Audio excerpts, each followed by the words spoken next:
Olá, queridos, bem-vindos a mais um podcast. Nós estamos aqui para mais um compartilhar da palavra de Deus. Olá, meu amor. Tudo bem, meu amor? Tudo bem, graças a Deus. E hoje nós vamos falar um pouquinho sobre a salvação na família. Posso acreditar que toda a minha família será salva? Olha aí. Uma pergunta intrigante, hein? Vamos lá, e para isso nós vamos ler o texto de 1 Samuel, capítulo 25, dos versículos 23 a 26. Quando Abigail viu Davi, desceu depressa do jumento e prostrou-se diante dele com o rosto em terra. Ela caiu aos seus pés e disse: Meu senhor, a culpa é toda minha. Por favor, permite que a tua serva te fale. Ouve o que ela tem a dizer. Meu senhor, não dês atenção àquele homem perverso, Nabal. Ele é insensato, conforme o significado do seu nome. A insensatez o acompanha. Contudo, eu, tua serva, não vi os rapazes que meu senhor enviou.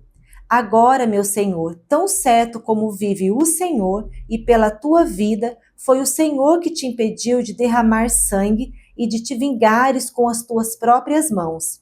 Que os teus inimigos e todos os que te pretendem fazer-te mal sejam castigados como Nabal. Essa é uma história que dá base para a nossa conversa. Porque Nabal, ele veio da família de Caleb. Quem foi Caleb? Caleb foi um dos 12 espias que, junto com Josué, trouxe um diagnóstico positivo da terra prometida e foi fiel a Deus, a Josué, inclusive herdou a sua porção na terra, conforme registro lá do livro de Josué, capítulo 14. Mesmo Nabal sendo descendente de um cara tão bom, uma pessoa perseverante na fé, a Bíblia diz que o coração dele era um coração endurecido, ele agia como um louco, esse era o significado do seu nome, alguém totalmente insensato, arrogante. Pastor Hernandes, ele tem uma pregação sobre a salvação da família, salve a sua família, tenha pressa em salvar a sua família, baseada nesse texto.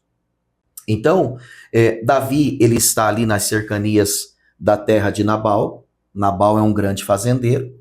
E durante um bom tempo, Davi protegeu Nabal contra as investidas de Saul, por exemplo. Agora, Davi está precisando de um apoio. Ele manda uma mensagem dizendo: Nabal, nos ajude. Mas Nabal responde com uma truculência, trata mal os servos de Davi.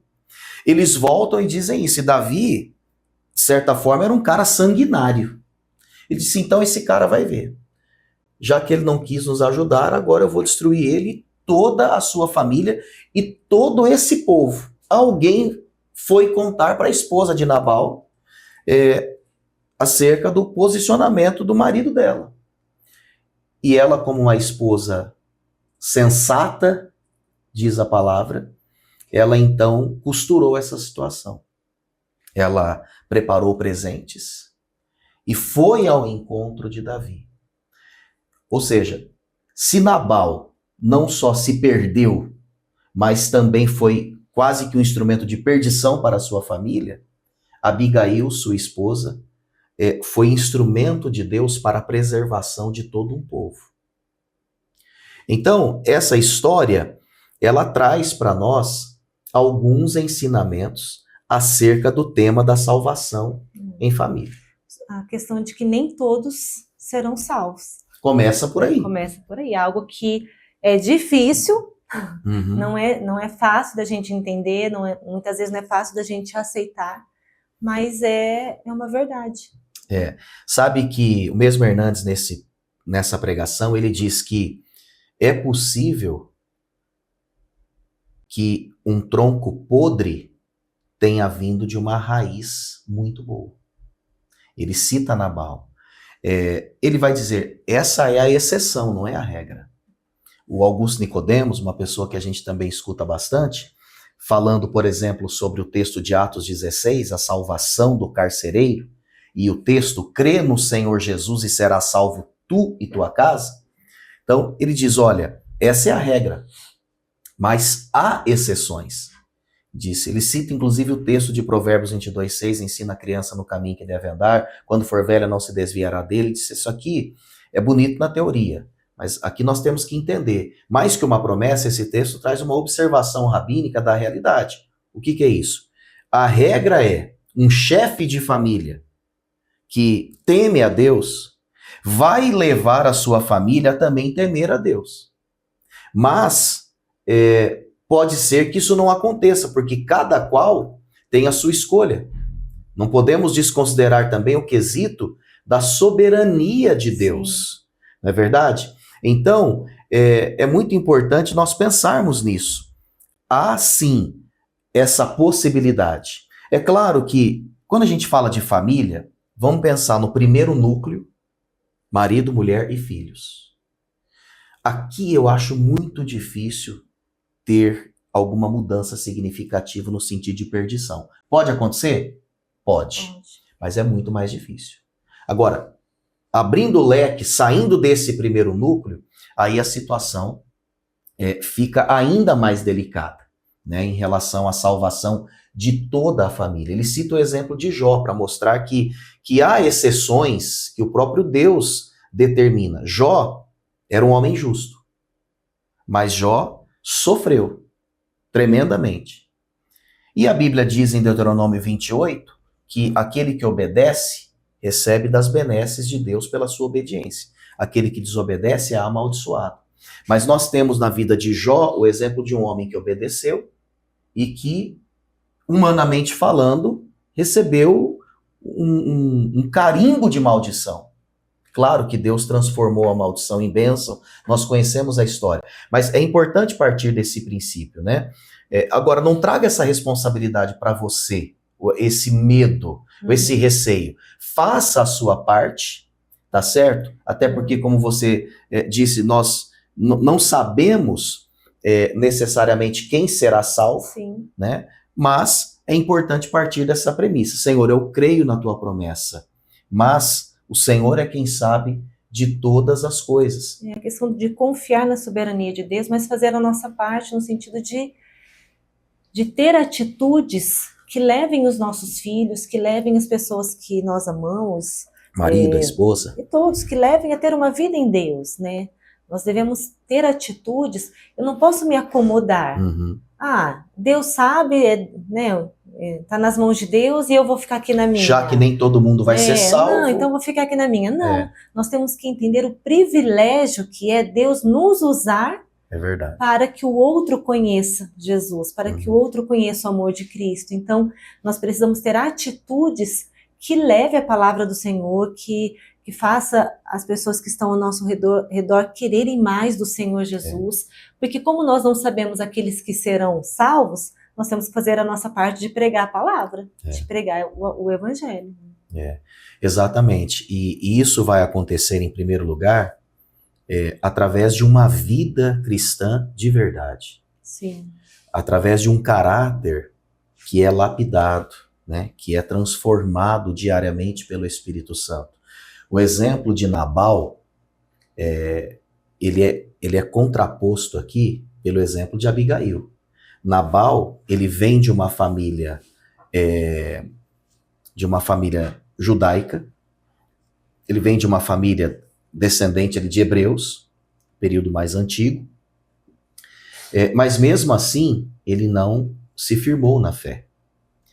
Já Abigail, a Bíblia diz que ela era sensata e formosa, e bonita. Não diz que ela era bonita e sensata. Ou seja, a importância da sensatez, a importância de termos realmente o nosso caráter lapidado por Deus, para não gerarmos, inclusive, né, meu amor, a ira dentro dos familiares. Pô, esse cara é um bom religioso.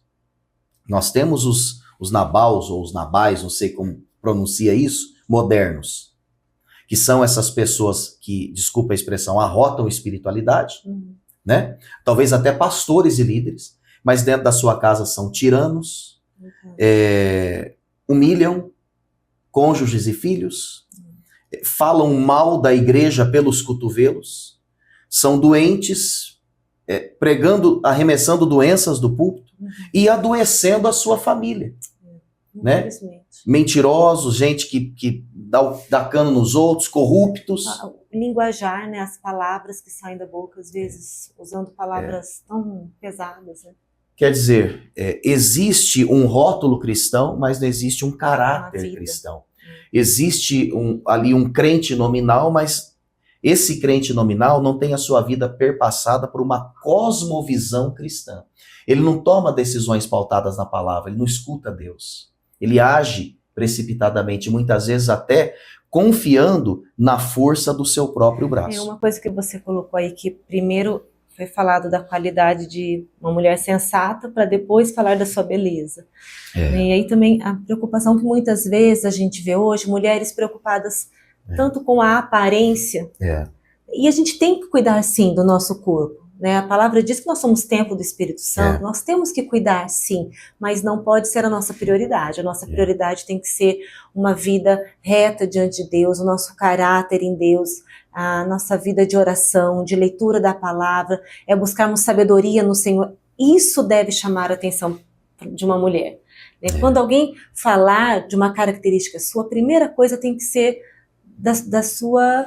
o seu jeito de ser, o que você está revelando no seu jeito de ser. E aí depois, como ele falou, uma mulher bonita. Então aí sim, claro que é gostoso receber esse elogio, mas que nós possamos buscar primeiro esse outro reconhecimento do nosso caráter, da nossa vida em Deus, de ser uma mulher de oração, de uma mulher que tem sabedoria no falar, no agir. Isso deve chamar mais atenção. Com certeza, né? E a ideia realmente de concentrar investimentos naquilo que é eterno. O investimento na beleza, ele pode simbolizar prioridades invertidas na família. Às vezes pais que inclusive se preocupam tanto, por exemplo, com uma formação de um ensino formal, acadêmico, maravilhosa, mas se esquecem de ler a Bíblia, de orar com os filhos, de ser exemplo para os filhos, de trazer os filhos para a igreja, não é? Então, é uma preocupação mais nobre. Que é um dos pontos, né? Que falar dos feitos de Deus. Nós precisamos ensinar os nossos filhos da palavra de Deus, nós precisamos ler a palavra de Deus para os nossos filhos quando eles ainda são pequenos, quando são maiores, ler junto, né? O compartilhar da palavra, o compartilhar daquilo que Deus tem feito na família, a importância da gente sentar e reconhecer, olha, o que Deus tem feito, né? É claro que a maior obra ele já fez, que é a cruz vazia. Sim. Mas aquilo que Deus tem feito hoje por nós precisamos ter isso. Falar daquilo que Deus tem feito. Eu cresci num ambiente cristão, você também, e uma fé que foi se fortalecendo, por um lado aos trancos e barrancos, por conta dos problemas da vida, de perdas da família, mas por outro lado, a partir do exemplo, né, dos meus pais, dos meus avós, e como era inspirador ouvir histórias, e eu acompanhava a vida deles. Então eu sabia, poxa, Deus interviu, Deus agiu, Deus realizou um milagre aqui. Os pais têm esse dever de compartilhar desafios, mas também de contar as bênçãos, né? E também de passar para os filhos o caminho das pedras. Olha, hoje vocês estão chegando numa realidade já pronta. Vocês vão caminhar a vida de vocês. Mas até chegar aqui, olha, isso aconteceu na nossa família. Olha, nós tivemos uma experiência maravilhosa há tantos anos. Porque isso realmente gera fé. Eu não sei se Nabal desconhecia esses feitos de Caleb. Eu não sei em que medida o Deus de Caleb foi apresentado para Nabal. O texto não traz esses detalhes. Sim. Mas possivelmente, quando essa apresentação ela é feita em palavras e em ações, ela acaba inspirando fé, né? Ela gera fé na vida dos entes queridos que ali estão. Então, que Deus nos dê graça. Agora, nós temos que ter discernimento. Porque essa questão de falar dos feitos de Deus, pode ser que um homem tenha se convertido, pode ser que a mulher tenha se convertido, ou mesmo um filho. E aí, chega com muita sede ao pote e quer falar daquilo que está vivendo, em qualquer momento e às vezes com uma e de qualquer jeito. Do que o outro está vivendo. Exatamente. Aí é a sabedoria no falar, né? O cuidado que a gente tem que ter. A gente vê um exemplo disso na vida de Abigail. Quando ela voltou da conversa com Davi, O marido estava dando um banquete quase que real lá. E estava embriagado. Isso. E A ela Bíblia não, diz que ela silenciou ela naquele momento. esperou Né? Ela esperou. E olha, o tempo certo de falar. ela falou no tempo certo, aquilo caiu no coração de Nabal, e a Bíblia diz que o próprio Deus tirou a vida de Nabal. É aquela questão que a gente tem que fazer a nossa parte, às vezes a nossa parte não é falar, nossa Exato. parte é orar. Né? E o nosso testemunho de vida, às vezes no nosso silêncio, Deus vai fazer, Deus vai falar mais do que através das nossas palavras. Exatamente. Então é entender o tempo certo de falar, e às vezes é o silêncio. Então o nosso papel é a oração com aqueles que ainda não conhecem a palavra também. É o nosso testemunho de vida, muitas vezes deixar que o Espírito Santo faça, né? Ele vai fazer. Porque é ele quem convence do pecado, da justiça e do juízo. E despertar na família, não com acusação, mas pela palavra, essa consciência de pecado, essa necessidade de salvação. Isso pode ser feito pelos pais desde a infância dos filhos. Não é porque é criança que não tem pecado. O salmista Davi mesmo declarou isso no Salmo 139, em pecado me concebeu minha mãe. Então, nós nos tornamos instrumentos de salvação na vida das pessoas quando nós apresentamos o plano de salvação. E o plano de salvação contempla essas etapas. Eu fui criado por Deus, amado por Deus, com perfeição, com graça. Mas eu fui afastado de Deus pelo pecado. O pecado criou um abismo entre a minha pessoa e Deus. Um abismo intransponível. Mas Deus, no seu amor, não desistiu de nós e enviou Jesus. Enviou Jesus para restabelecer essa conexão, essa ponte. Por isso ele é o caminho, a verdade e a vida. E o que é que nós vamos fazer diante disso? Esses são, pontos aí de um plano de evangelismo e salvação. De uma forma prática, como podemos apresentar isso para os nossos entes queridos? Né? É importante. A gente pode fazer isso em casa, a gente deve fazer isso em casa, né? Na conversa, nas situações cotidianas, mas a importância de você também estar numa comunidade. Você estar numa igreja, levando os seus filhos, ensinando um caminho, ensinando a importância de estar numa igreja, sobre uma liderança comprometida com a palavra. Né? Isso é fundamental também. Falar um pouquinho, né, da Igreja Central e como essa igreja tem abençoado a nossa vida, né? Com certeza. A Igreja Presbiteriana Central, porque claro que a salvação foi apresentada aos filhos em casa. E vivemos experiências boas com os filhos em outras igrejas também. 1º de maio, quando saímos, o Nicolas tinha o quê? Um aninho? 3 meses. 10 meses. 3 meses. 3 meses.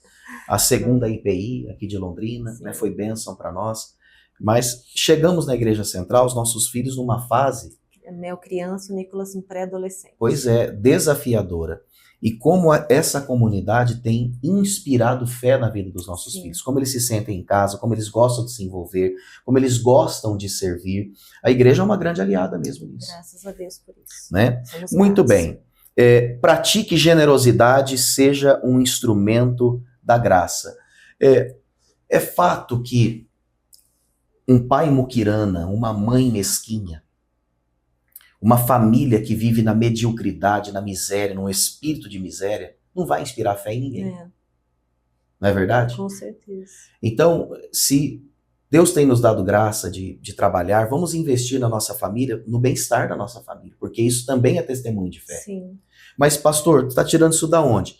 A Bíblia diz que Abigail, ela pegou presentes, vários, e ela então chegou e depositou aos pés de Davi.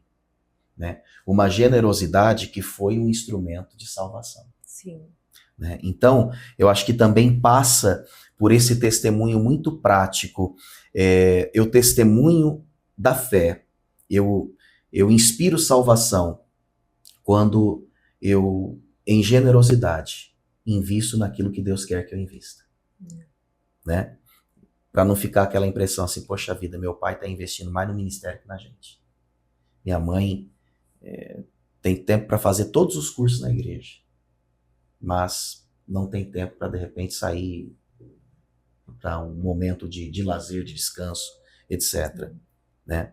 Ore pela salvação dos seus filhos, nós já falamos sobre isso, eu não vou repetir aqui.